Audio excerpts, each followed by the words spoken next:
You know, piano lessons did not work out, and there's already one singer in my family, so I'm going, Maraca. Give me a little more reverb. Reverb! Come with us while we tour the vault.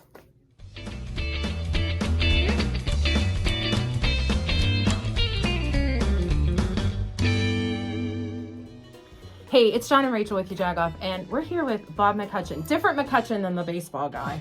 This guy has the best hidden secret called the Vault. So it's the Vault Recording Studio. We're here on Neville Island. We've been around since about 2018, and I think we're a well-kept secret here in town. You know, we do our projects and, you know, things like the SOS project, but we've got quite a few names that come through the building as well. But it's a vintage studio. You know, one of the hallmarks of the space, sort of the heart and soul, is this Neve console, which was originally owned by George Harrison of the Beatles before he sold it to Scott Litt, who was the producer for R.E.M, and we picked it up in 2018. So this is a 1977. It's vintage. It sounds amazing, and it's a lot of gear like this that really makes a record sound like a record. 1977 is not vintage.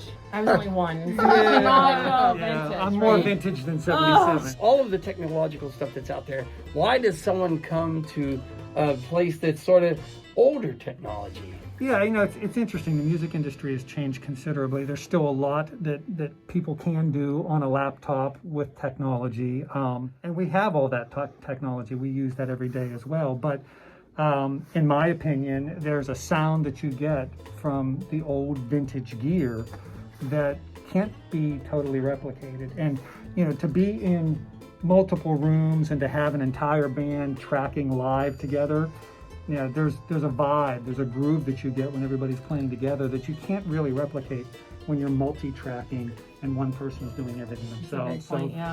So there is, you know, a vintage sort of throwback feel that you get by having all of these artists working together at the same time. Kind of like Pittsburgh's version of the Sun Studios. Exactly. Oh, that's a good point, yeah. As a matter of fact, Sound City, which was a famous studio in Van Nuys, California, was actually the inspiration for this. So Dave Grohl and Nirvana recorded there. They did a whole documentary about Sound City, and it had an Neve console as well. So yeah, it's definitely going back to, you know, the records that you remember, you know, growing up with.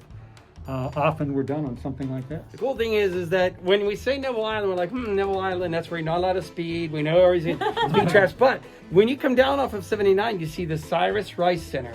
For my entire life, I've wondered, what is the Cyrus Rice Center? Well, guess what it is? Boom, Bob's place of work. Yeah, this is literally, originally it was a PNC Bank. Yeah. It was the Hence Neville the Island vault, branch. right? Yeah, well, Okay. we have the vault in the basement that's actually a reverb chamber now, so it's actually an echo chamber. But yeah, Cyrus Rice were literally the water consultants that had offices here before I bought the building. So How cool is that? The Listen, if you're looking for recording, stand in the place. This is where you need to come. So, John, are you ready? Are we Yeah, going Bob, to or is it time for us to record? no way, you Jagoff. Oh.